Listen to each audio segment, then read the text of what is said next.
her too. Skirt is like an antique. I don't know. I can't imagine the term.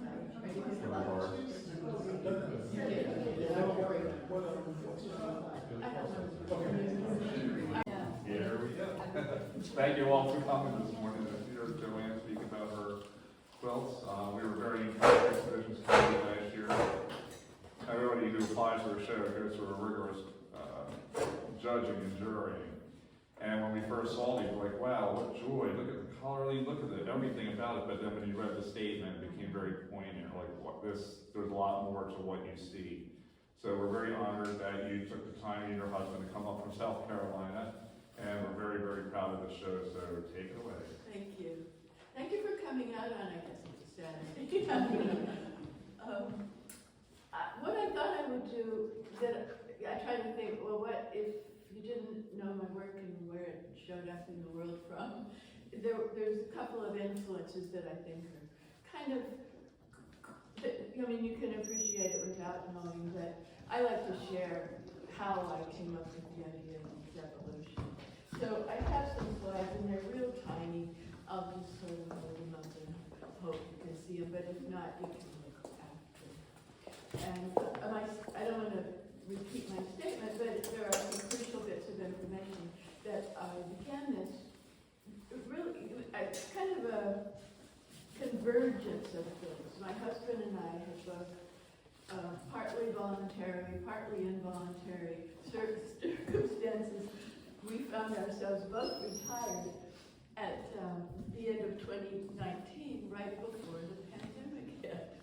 So we both, he chaired an art department, he was an academic dean at an art college, and I was a full-time professor with the Department of African American Studies. So those are jobs that kind of take your whole time, and they're very creative. So then suddenly ended, and then the pandemic, and it's kind of a, what are we going to do?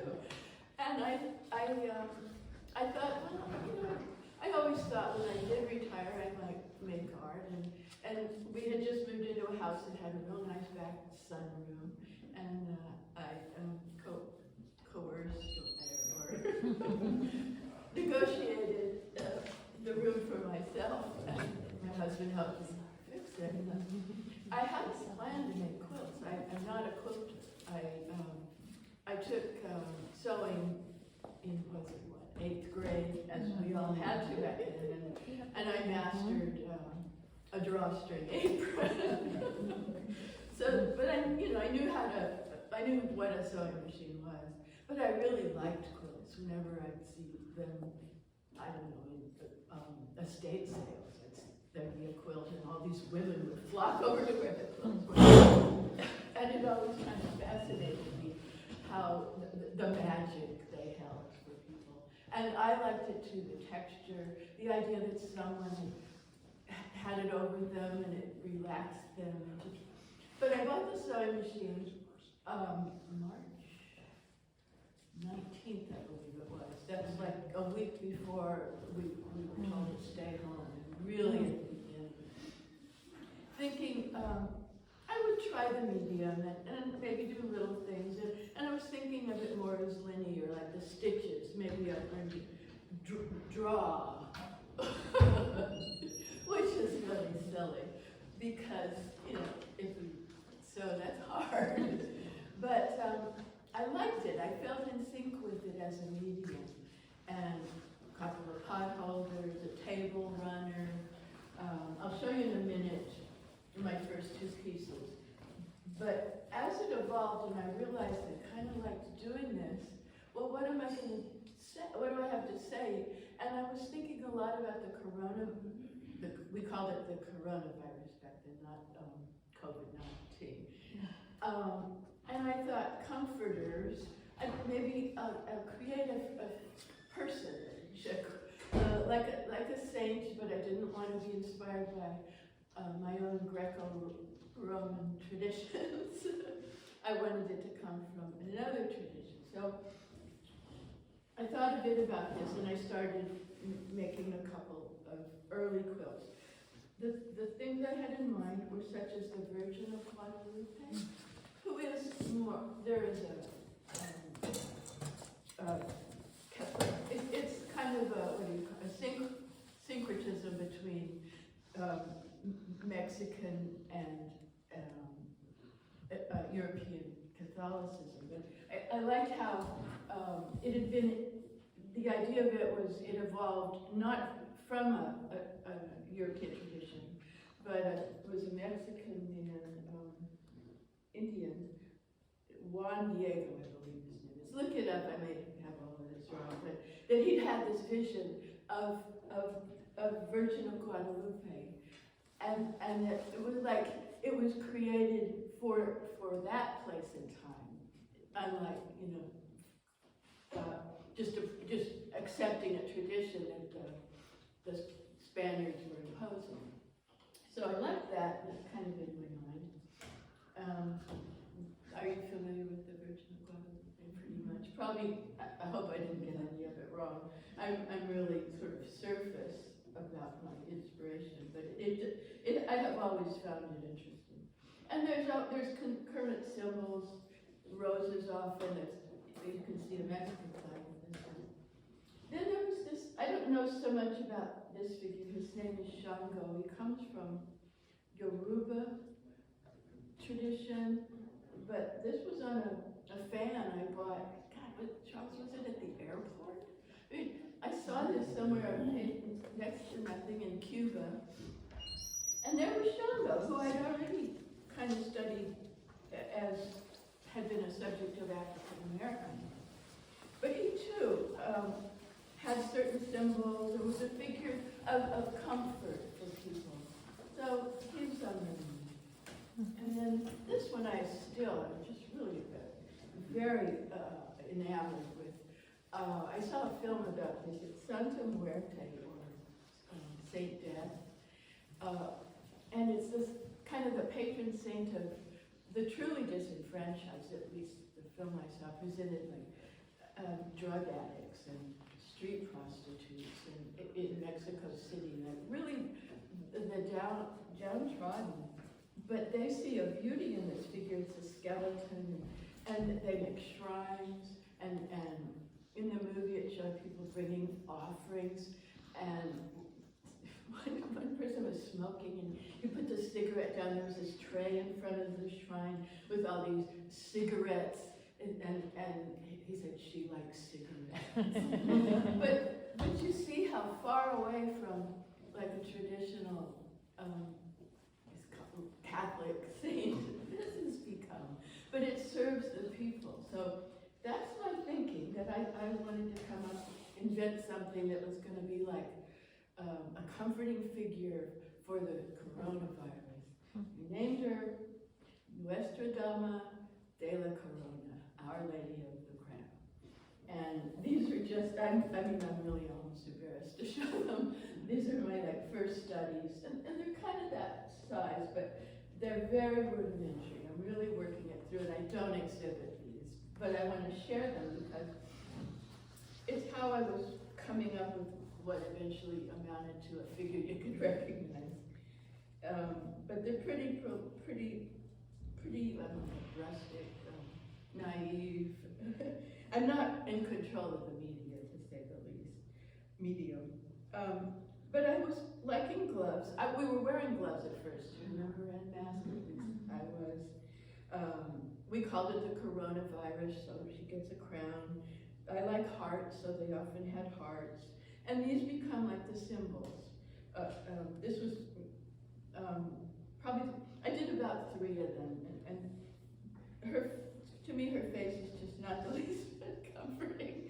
But the crown was working, and the hearts, and I liked, in a way, the hands. You know milagros, the little metal things that are left in, like in a Mexican church.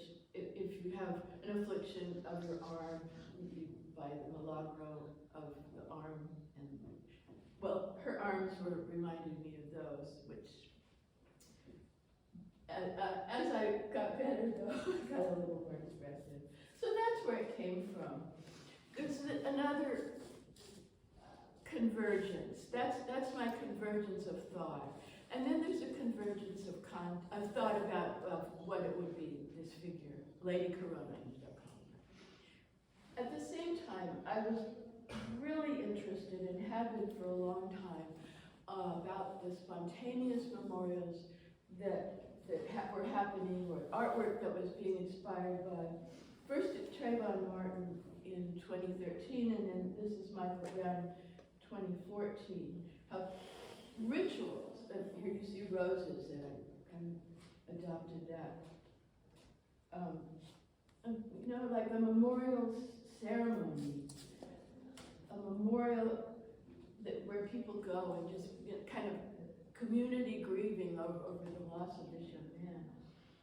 And they often have a lot of teddy bears. People bring candles and flowers. The teddy bears, there's a couple of teddy bears in this work, I think, but teddy bears are not in all of them. Flowers are not in all of them, nor candles, but they're in a lot of them. And that was something I started thinking about right away. You're about to see the first one I did that I thought was coming together. But I thought of them as memorials. It was this figure, Lady Corona, that I felt was an invention for that moment, and that they were memorials to events that were happening. There's one demonstration for Trayvon Martin. How visual art is used in memorials. Now this is the first one. It isn't in the show, but one much like it is the Pledge of Allegiance. So from that last one you saw, this one kind of came together for me. It was Breonna Taylor. Remember, I wrote down dates. March 13th, 2020. I mean, that's right when the pandemic, and that's when she was killed. And then 2 months later, George Floyd. So we're all locked up, and there's these events that are capturing national attention. And that's why I call the show Quilted Chronicles, because my work as it evolved, I did just about always, it's in response to something that was on people's mind, and that I wanted to feel a part of. I couldn't like go to Washington D.C. and demonstrate, but I wanted to still feel a part of my time, even from my back room down in South Carolina. So this is the first one. The hands are still kind of like the Milagro shape, but she's wearing a heart on her cutoffs, gloves, the mask, she has a crown, and sometimes people, last night I forget who I was talking to about the tears, people ask about that. I kept them, but this was the first one I did. It was Breonna Taylor, who liked to wear big hoop earrings. So I let the eyes,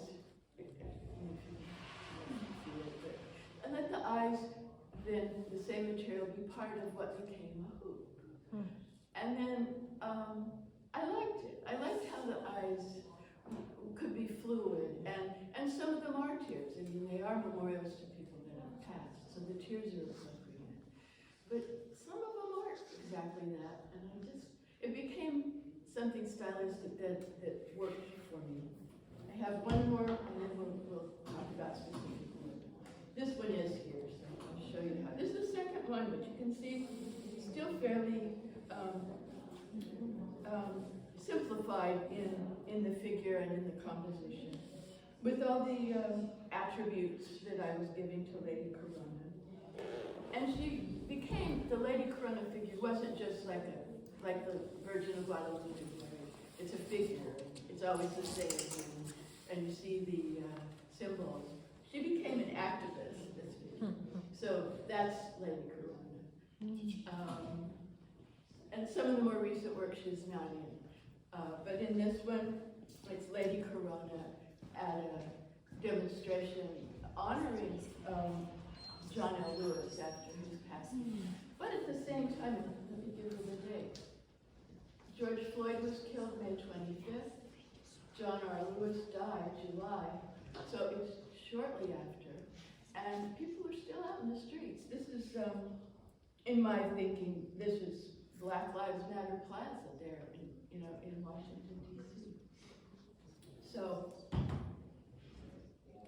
the other thing that was an influence, which I did not know at the time, it's something in the back of your mind. I didn't think about it, but as you work, you sort of self-critique, and you figure out what you're doing. You don't always know what you're doing until later. And I have a book that I had just finished when I was still teaching. It's over there. It's called The Black Arts Movement and the Black Panther Party in American Visual Culture. Now, I felt I turned the page, right? Hey, I'm an artist now. I'm not an academic. I'm not a professor. I'm not writing books. If you've ever, you say you write. It's a lot of work. I was done with it. I wrote 2 during my academic career, and I think each of them took me 10 years. And you don't make any money if it's an academic book. Not that you do it for the money, but I'm sort of done with that, onto something else. But there it was, kind of staring me in the face. Wait a minute. Oh, I've seen this gesture before. And then, other people used posters in the past, in their demonstrations. And then the one that really kind of caught me off guard, although I knew it, it wasn't like surface thinking, it was sort of in the mix. The Black Panther Party was founded in the beginning. Well, they started, but what put them on the map, what got attention, what attracted members, was the police killing of a young man in North Richmond. And there was another police killing of a young man in Oakland. I mean, the parallel, which I knew, but I hadn't really thought about. So briefly, I'm just going to show you a couple of pictures. How the Panthers used images. It didn't start with Trayvon Martin demonstrations, or, matter of fact, they passed them out. There's all these posters, which was precedent breaking. The students at Berkeley down the road from Oakland, they didn't use pictures. They just had signs with words on them. It was the Panthers who first pioneered the use of images in demonstrations. I don't have too many to bore you with, but there they are. Very much using the figure and images, and some of them are memorializing. This one I did want to show you. This is Denzel Dowell. That was the young man who was killed, shot in the back, allegedly fleeing a liquor store that the police thought he was going to rob. But, it was highly suspicious because he had a deformity where he couldn't have been doing what they thought he was going to be doing. But, just such a parallel. And deep in my thinking, because as I said, I spent 10 years writing that book. And maybe that's something behind this. And there's another young man who was a Panther, Bobby Hutton. And when I was doing the work, I discovered that, this is an artist, lived in Oakland, and that was a work of art he did about the time of Bobby Hutton that he I'm sure, he called it Untitled, but that was right after Bobby Hutton was shot, with his hands up, surrendering to police. So, the resonance is breathtaking. And I'll end with this, but his work, it was a print. It's now one of the prints is in the Brooklyn Museum, which is how I was kind of reminded of that time, and I saw it and I traced it back. There was a competition to do some billboards in Oakland, and he was selected. But is that not a familiar pose? Is that not Michael Brown, or who knows, all these others? So enough of trying to show you a little picture. That's where it starts. And as the work evolves, I'm not thinking, well, I'm going to, I'm not thinking anymore of, this is going to be the Virgin of Guadalupe redo, or this reminds me of the Panthers. I'm merely responding to events as they're unfolding. And so it was Breonna Taylor, then Pledge Allegiance, which is, it's a tribute to John R. Lewis, but it's also in response to the George Floyd killing. What I think we were going to do is, do we want to relocate to the other side? And first I'll talk about this. Or I can bring some What over would you like to do? Would you like me to bring some over? I can lift it off the wall. And maybe not. Oh, ask the. Do you mind that? I don't care. Sure. I don't want to throw anybody. Yeah, I can actually take them off and just hold them up. And Around. bring All them right. over. Well, why don't I talk about what's here, and then we can address the over there. They're not in a chronological order, but they're labeled to tell you the date. So, and since the breadth of it is just a couple of years, I don't know if it's so that crucial that we month by month. But being in lockdown, it pretty much was churning them out. Some took more than a month, but it depends. But they were one right after another. Let's do this side. This is Ruth Bader Ginsburg tribute. She died in September 2020. Do you remember that when you found out she had died? Do you remember how you felt? Anyone want to share? I was sad. Yeah. Any particular reason? I mean, she was ageist, so we knew it would happen, but She was a strong figure for women. right. Yeah, it was a loss, wasn't it? Very much of a loss. I think we all knew what had been lost with her, because, we know what's happened since, and we know her replacement. We don't need to go into that, but, I don't know, hundreds, thousands, people just, the night it was announced, excuse me, that flocked out onto the streets, and this is in front of the Supreme Court, it's intended to be, but there were so many pictures and I had so many choices, and very touching. Pictures of fathers holding up their little girls, we knew what it meant. But I found a photograph that had young men in it, and she was part of an advocacy for marriage equality as well as for women. So I let that be the track I took, because I don't have models, but I will find a photograph I like. It's hard to copy exactly, but a couple of photographs, and face from here and gesture from that one. And I did have this group that they didn't look anything like that, but the way they were so close, it inspired me. So, I think I'll skip these three because they're sort of a theme. And speaking of John R. Lewis, this one I call Laying in Honor. And I did it after January 6th. And it's a tribute to a memorial. In fact, it's funeral service, or it's not a funeral service, but the lane in state, the lane in honor, the lane in the Capitol. And so I wanted to honor or memorialize Brian Sicknick, and that's what that one's intended to do. But as it was finished, and has been finished, I also used as inspiration a photograph I found from the previous, let's straight. Laying in honor is someone. Laying in state is someone who was part of the state. So John R. Lewis was laying in state. But the photograph of the 5, I don't know what branch, but military honor guard. I use that for this one, but it sort of now serves double purpose. And it was recently in a show that was Good Trouble Quilt in Atlanta, and I'd sent it in, and the Pledge of Allegiance was in it too, because it could be on John R. Lewis, although initially it was for Signature. Let me pause on this one because it's more recent. This is a very early one, and you can kind of tell by the sort of contemporaries, the gestures are fairly simple. This one was inspired by what were they called? The Wall of Moms. Anyone remember that?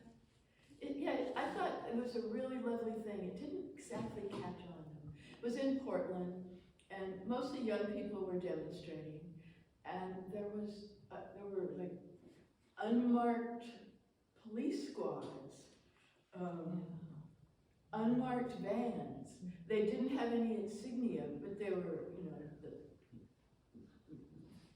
militaristic police were rounding up demonstrators and just carting them off in these unmarked vans. So no one exactly knew who are these Gestapo. And women, because these were children, women kind of, they formed a group. They called themselves Wall of Moms, and they wore yellow, and you saw they brought sunflowers, colored yellow, and they stood in between these unmarked police and the young demonstrators.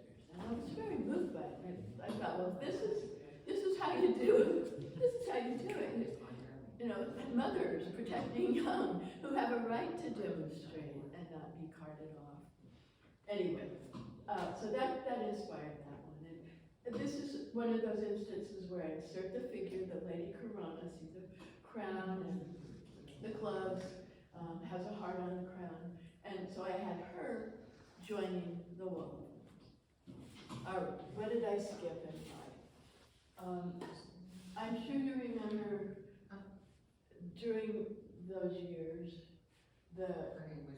I refer to it as the kids in cages stuff.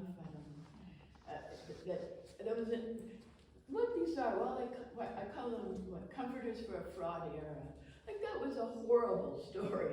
There was nothing nice about it. The idea that children were being separated and groups were being carted off. I think some were sent to Michigan. It was just unfathomable that was going on. So I gave a lot of thought to the border issues. And one of the greeting cards has Lady Corona with the children. And in this one, it's Lady Corona at a reunion where a father and his child are reunited. The butterflies are, because monarch butterflies migrate to Guatemala. And a lot of the people that were being so poorly treated come from Guatemala and other places we went. I had no idea all the various countries. But a lot of them are from southern Mexico, Guatemala. At least I was aware of that. So that one was an early one. This is more recent, but it was kind of on the same theme. It's based on a picture I saw of these beautiful dresses that the Guatemalan women wear. And I just had to do the dress. It was just beautiful. And it kind of evolved, and I thought a lot about it. That's how life ought to be, right? If you're in your country, you're not run out by whatever crime and horrible things are going on. You have your family, hold your child, you wear a pretty dress to a festival, and all's right with the world. But it doesn't exactly work that way. So I gave her this nice setting of what I presume is Guatemala. I included a woman as she might look at a marketplace. Saw looked at lots of pictures, and there were lots of, tourist pictures of Guatemalan marketplaces, and they always have beautiful flowers out there. It looked idyllic. But the reality is sometimes this. And do you recognize the silhouettes at the back? Yeah. Border wall. What? The border wall. There's thank you. I forgot that. Yeah, I did mean that to be. How about the great silhouettes? That's the guys crossing Rio Grande. Right. Well, I took that off of, I'm originally from California, and just north of the border in Southern California, there's these signs all along the freeway. And the first time I saw one, I think I gasped. But with the three figures on one of these yellow signs, like, you know, up north it might be a deer to watch out for. With people, like watch out for deer, and it's people, because they're coming into the country. So I put that in. This one, I don't know what I started with when I was doing it. I think I saw a figure. I don't think she was pregnant, but it's more of this theme that she's like in my thinking. But she's in a photo studio having her picture taken for some kind of documentation. It's open to interpretation. I just really like the figure, and there's this like hope that somehow something better is going to happen. I'll get this picture, I'll have an ID, everything will be okay. And she's very young to be pregnant. She's supposed to be very young. And I gave it, you know, the beautiful accoutrements of a Mexican photo studio with the paper things, and wanted it to be pretty. LA, right? It's California border. And Ukrainian mother, it's not long after that war started. There were all these pictures we were seeing of little kids in their pink parkas, clutching their pets and leaving and fleeing into Poland. And I mean, you were there. You remember how awful that was, and still. And so I wanted to like find some bright spot or something to respond to it. And so I went looking around, and I found pictures of Ukrainian brides. They wear these beautiful flower ornamental head gear, and it had flowers, and I really liked doing them. I think I had extras. I forget all those flowers. It takes hours, but I think I had some left over. And all right. And this is supposed to be straw, but it looks kind of like arrows, which gives it a kind of edgy feeling. And do you know what these things in the back are? I don't know what you call them. Someone will know. Charles, do you know what they're called? Traps. These were out all over the road so cars can't pass. It's some sort of a weapon of war. Yeah. And barbed wire. So, you know, she's beautiful, it's hopeful, but it's also war. Now, I've extended my commentary on this side. I could point out the teddy bears. These are recent. I wanted to take a break and do something that wasn't really large. And I love doing the teddy bears. There's not a teddy bear inside. There's a teddy bear. I'd often put the teddy bear, and I'd seen them at the Michael Brown Memorial, piles of them. And I'd read about various memorials. I'm going to end with my latest two, which are I'm doing a series on Uvalde. And I'm reading, before I do the portrait of one of the children, I read everything I can find. And they'll often say, someone left 2 gray teddy bears at the memorial. Or a red rose was left at each of the memorials. They had the night, actually 21 crosses in front of the school. A red rose had been left at each one. And another one said that someone brought purple balloons and put them. And so that's what these are. They're memorials, but they're kind of open to interpretation. But the inspiration is that they might be a memorial for, or just attractive. I don't know. I like the teddy bears though, and I like adding details to fill out a portrait. I'd like to speak about things on the other end. Now we can possibly just turn around, and I can go maybe just stand right over here out of the way so you can still see. How do you think this is? You can hear me? Okay. Shall I talk about it? I know you must have questions. I'll just briefly kind of wrap this up. so you'll be able to ask questions. I've spoken of Pledge Allegiance.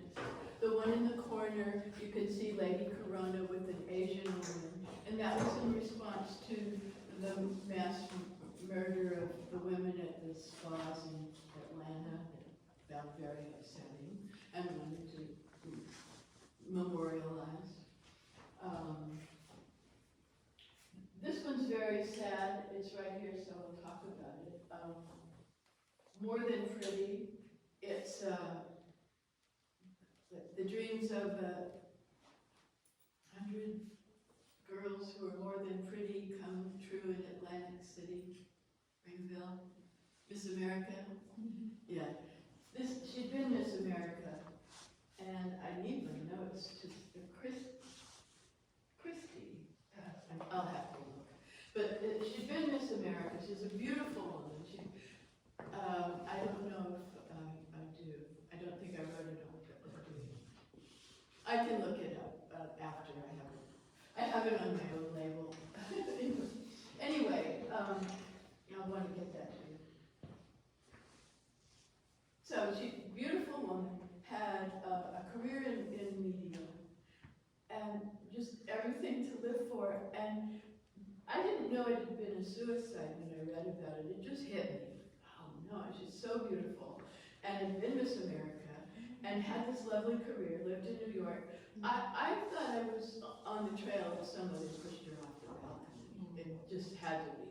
But I think it was later found that it was a suicide. And then I sort of felt, that needs, sometimes that's okay to remind people of how vulnerable, if she could be that vulnerable to taking her own life, that a sensitivity about that topic, we all might bear reminder of. Next one is called Witness for the Prosecution. Anyone recognize her? I wouldn't expect you would, but you might. Not everyone was glued to the television during the Derek Chauvin trial like we were. But it was George Floyd's friend who testified. And just the whole story, she's with her son. The woman with the blonde highlights was someone that came to the memorial and introduced herself to Courtney Ross. And her boyfriend had been killed by police a couple years before. There too, I can look up the names. Tamara, I think, is her first name. And she just felt a kinship with Courtney Ross. So they became, really steady companions, helping each other sort of navigate that tragedy.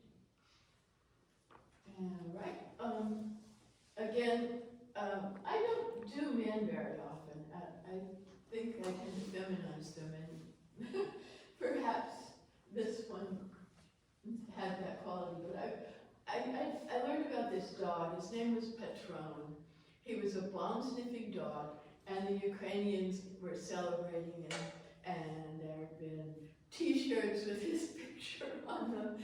He's a Jack Russell Terrier, and I don't know, I just really liked it. It just, the war in Ukraine, very little uplift, comfort, and that I thought had some comfort. So I wanted to do the dog, and so that's all that's about. The sunflower is kind of a national flower in Ukraine.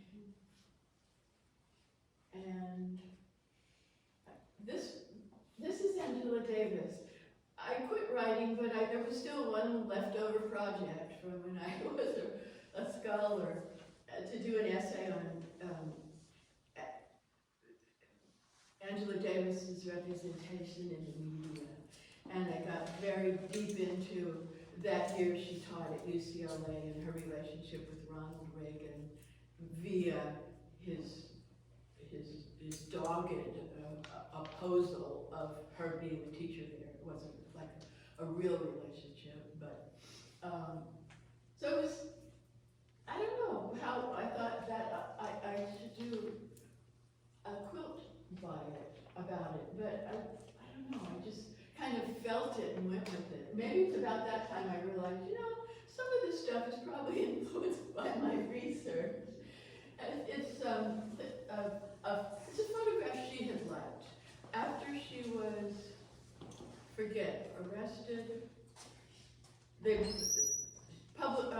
the media got this picture had been in the LA Times back when she was going through her battle to maintain a teaching job at UCLA, and it's she and Jonathan Jackson demonstrating for the Soledad brothers. Now that's a history you can look up. I don't need to belabor into it too much.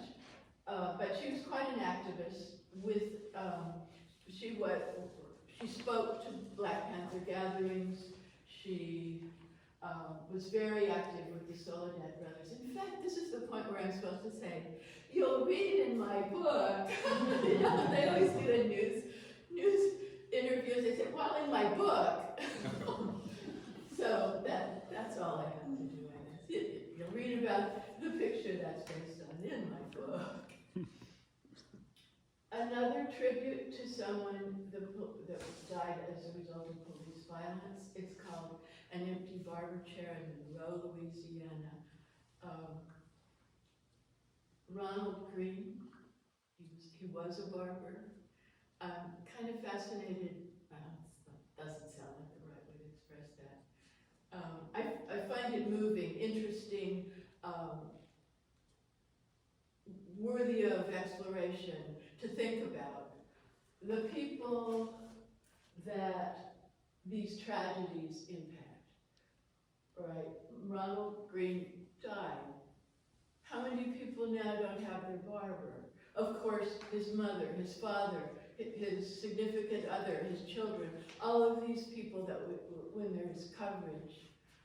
But what about the girlfriend that he'd just broken up with and her son? The patrons, the wider community.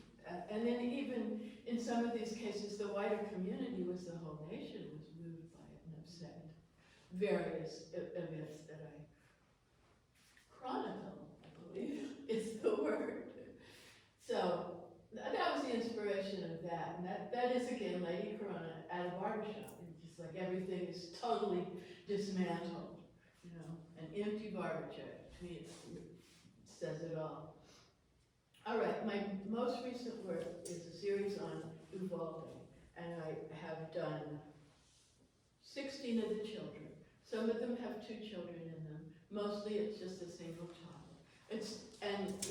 The date of that was I wrote it down, but it's 2022, early in 2022. So I do about 1 a month.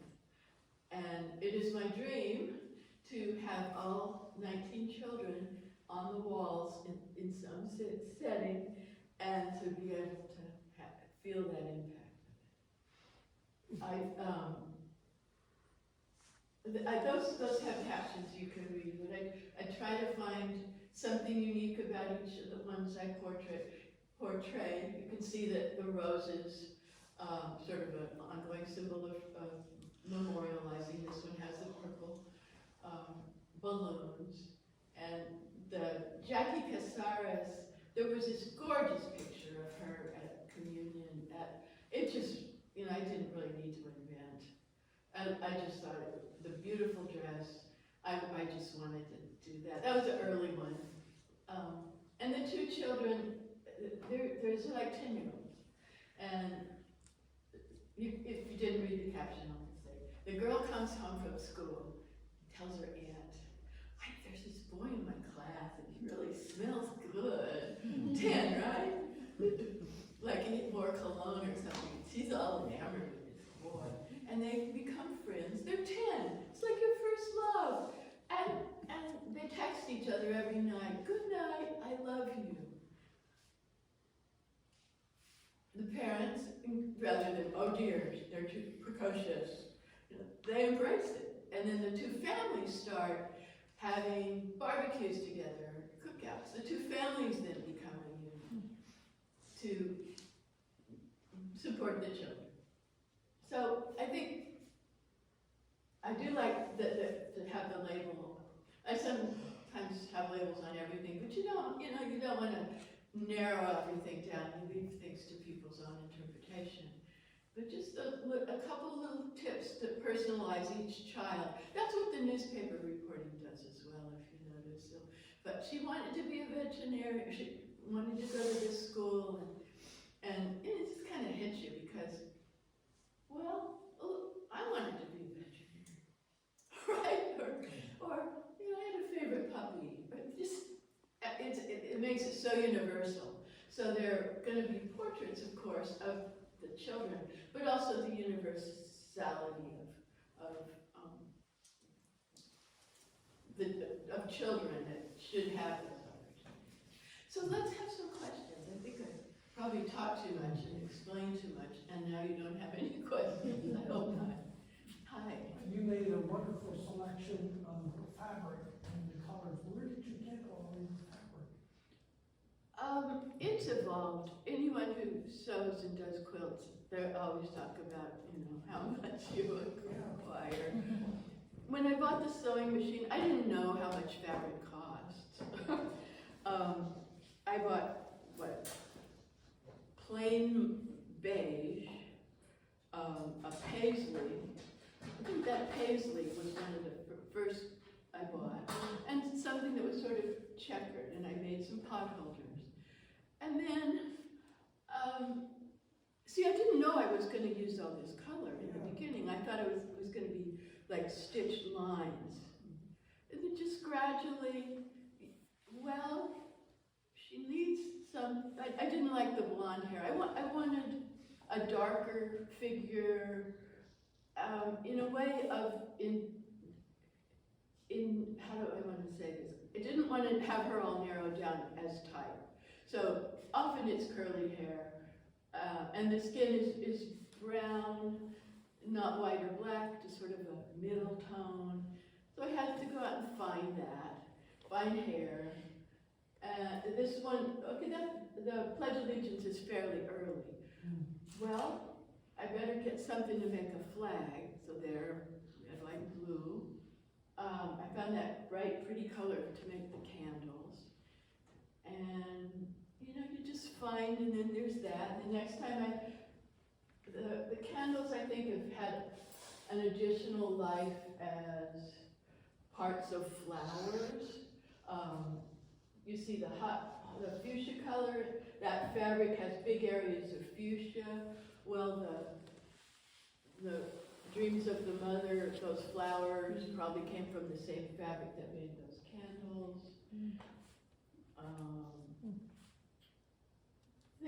You need something, and then you realize you need something else. The teddy bears. I don't have a lot of teddy bear material. I had some beige, because I've done, there's a teddy, the one teddy bear. But I think the teddy bear, I wanted a bunch of colors. So now I have just this pile of teddy bear fur. I'm going to be doing some more. It's a wonderful collection. Did that answer? Yeah. Yeah. Each piece kind of calls for, wouldn't this be nice? Or what am I going to make a mask out of? Okay, I go to the store. First store, Walmart, but the guys are never there to cut my stuff. It's really cheap.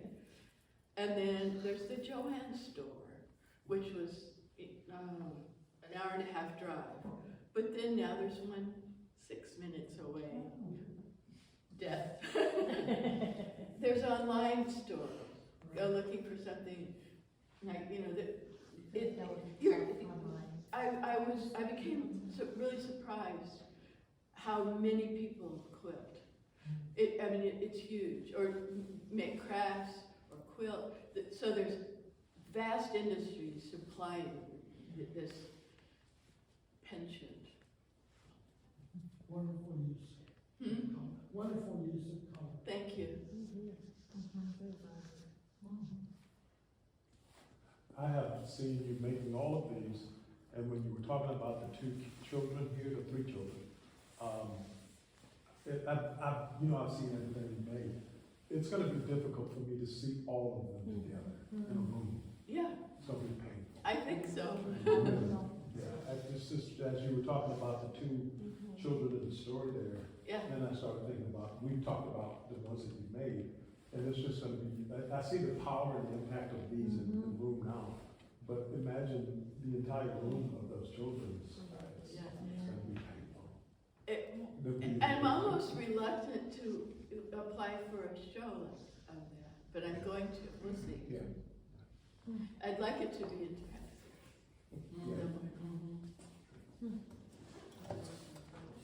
I think, I never thought about that until you said that, when an empty chair, that we focus on the person who's gone.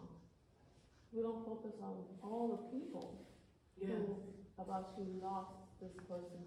And it's really poignant when you talk about his customers. Yeah. Maybe you've had, I know my hairdresser, I've been 16 years, and she died like that. He was in his 40s, I forget his. It's 47 or 48. 47. Yeah. But all the people who no longer have that person, the community, we forget about the community. Yes. We may see the person, we may see the spouse or the children, but there's a whole community around that person Yeah. that's just also lost. Yeah. And I think that's very important.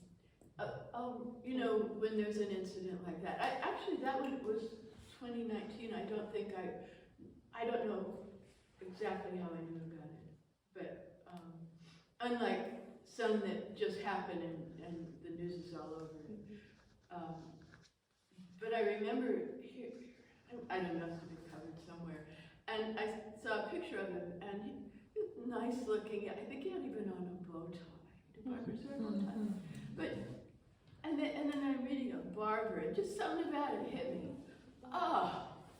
You know, like, usually you don't get, I mean, if you start to get some details, it hits you. It hits you because it'll be horrible. But there's sort of a difference between horrible and then a little detail that kind of emphasizes the horror. I had a question about that also, because I can see that video in my mind, it was so horrific. And the people who were affected around it, and I wanted to get back about your choice of color, because when you look at it, it almost looks patriotic. Oh, It's that's white and nice. blue. Why, was that intentional, or what was that? Why was the color chosen for a particular There's a barbershop color. scene like that? The empty barber chair, what happened to him? Well, the barber pole. I went with the Yeah, barber the pole. pole. Gotcha. And I don't like the black leather chairs. I don't try to avoid black except for hair and here and there detail, because it'll really take over a picture. And some barber chairs were red and white, and I was happy to find them. And then the rest is sort of a colorless, newspaper, the back is newspaper. It's kind of an old-fashioned barbershop for me. The chair is sort of old-fashioned. And then just everything in a kind of disarray. Yeah. Even the fragmented figure, I like an explosion, like something come in and just blown it up. I like it that it's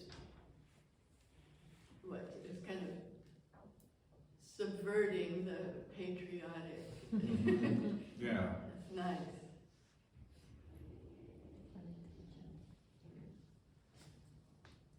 Well, no more questions? How many of you quilt? Wow. See? Yeah.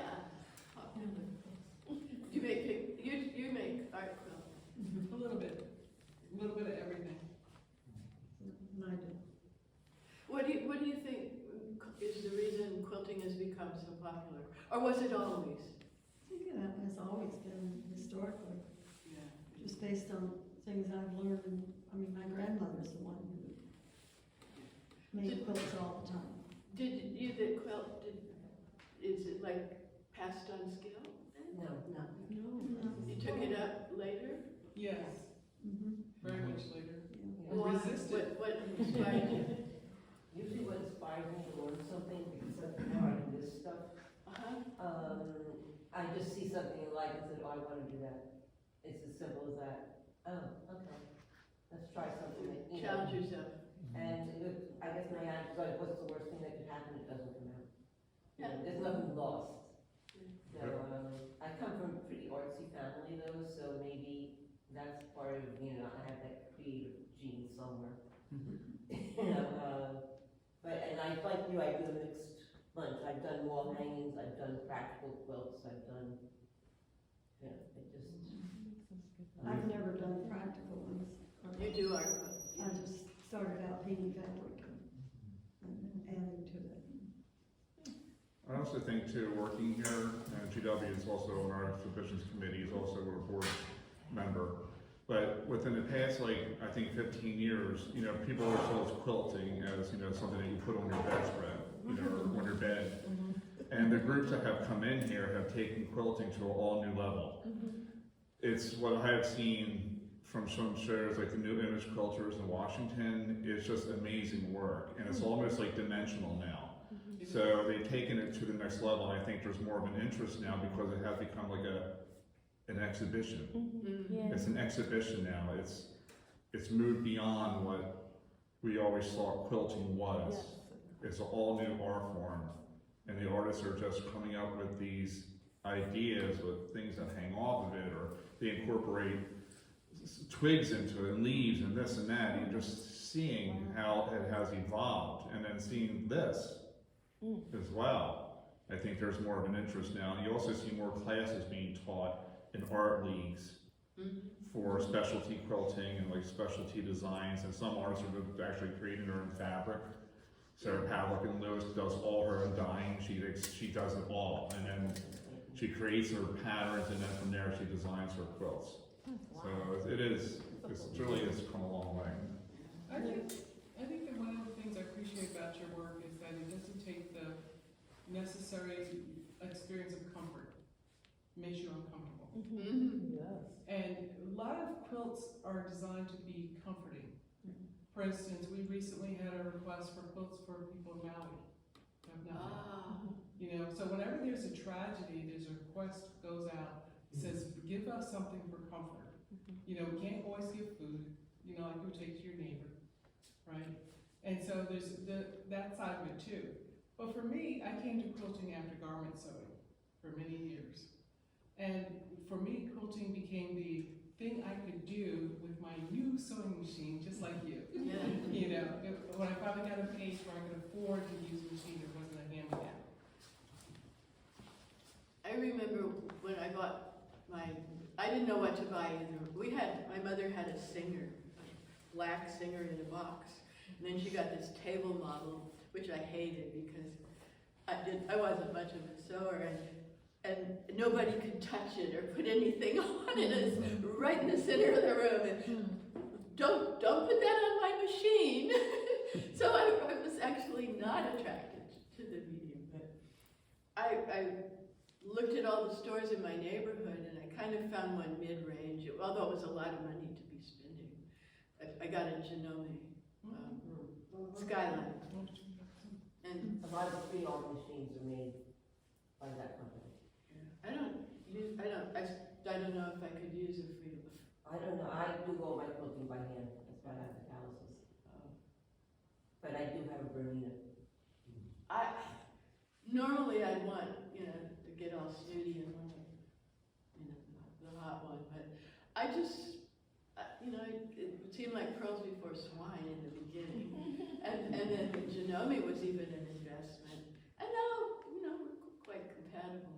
But I wanted to share how I brought the thing home, and I think I went online. I don't know how I came about this, but there's all these online little videos of how to make this. And there was one, how to make a pot holder. And I thought that's the one, because a pot holder is like a tiny little quilt, right? So that frankly is how I learned to stitch around the edges and flip it inside out to get this smooth. It was the pot holder technique. And like I told you, I bought beige, because I was going to do lines, and that paisley that Angela Davison's wearing, which I made a face mask, a couple of face masks, and this blue and white check thing. So the potholder, I thought, well, I can stitch just all around these checks. I had lines to follow. Anyway, I did it, and I figured a way to make the loop based on the teaching on the video. And there it was. And it's like, ooh, it's like I did it. My husband Charles works out in the garage. He does wood sculpture. I go trotting out there, look, I made a potholder. Like a little kid. Look, a drawstring apron. But it was thrilling, you know, it just kind of, the seed, it kind of, all right, she's hooked. Now she's gonna need more. Bigger doses. The real interesting thing is wearing a paisley face mask in the early days.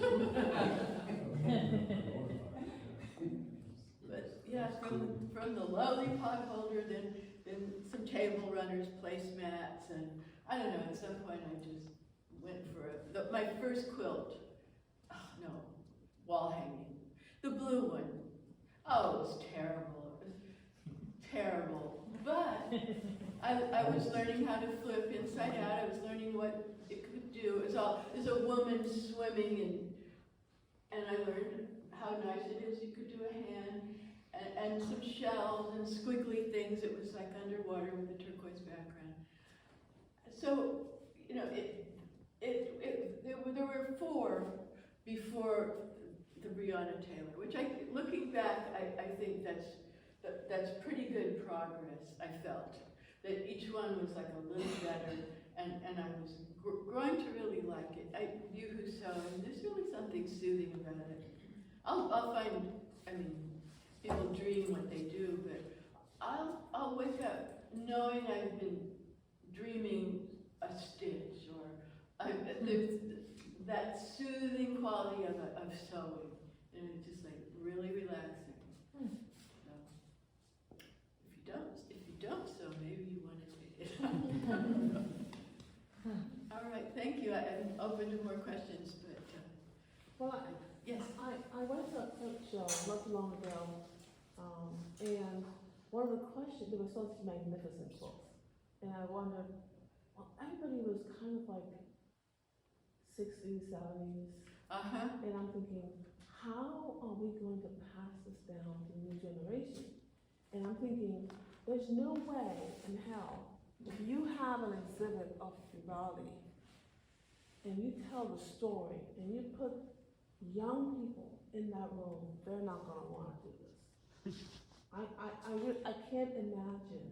You think Because they can connect. the subject matter might be the thing rather than the medium? And they're gonna want to begin to quilt. Well, I don't know that young people do or don't.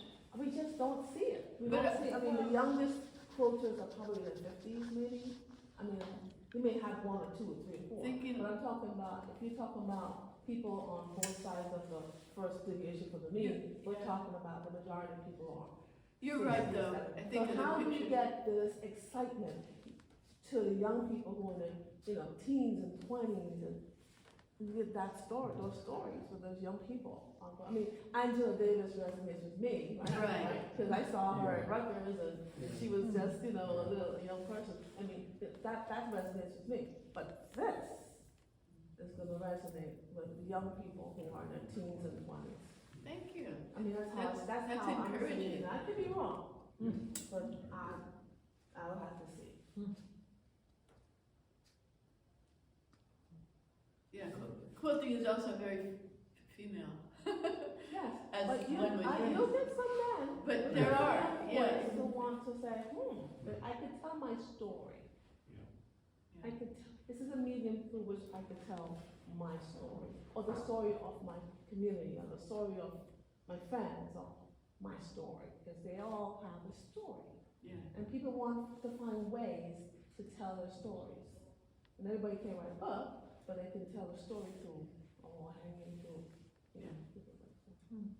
Well, soon, I have produced quite a lot of work, and there's not as many as this, a smaller grouping, but 14, I think, are destined for Alma College in Michigan Pittsburgh State College in Kansas that I just shipped out. So I like it for partly, well, I'm not like a crusader for quilting, but I like to share with young people that that's what I did for my college career. So I really like the audience, and so it was, they accepted the show, so it will reach college age. And then after this goes down, actually, it's going on tour over to Alma College in Michigan. Unless we sell them all. That's You're not for sales, Kika. the few that are left. and I seek those out. I mean, you answer listings if you want to have a show, you go look at it. But I especially seek out if it can be college. I like community centers too. Anybody, frankly, put them up, I'll share. But colleges are nice.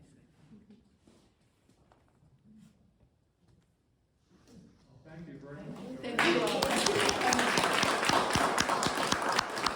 Don't forget, Taylor and Floyd is also available for purchase. You can do it yourself online. There's a form right there. If you're interested, you can take with you. About the Black Panthers that she had written. I need to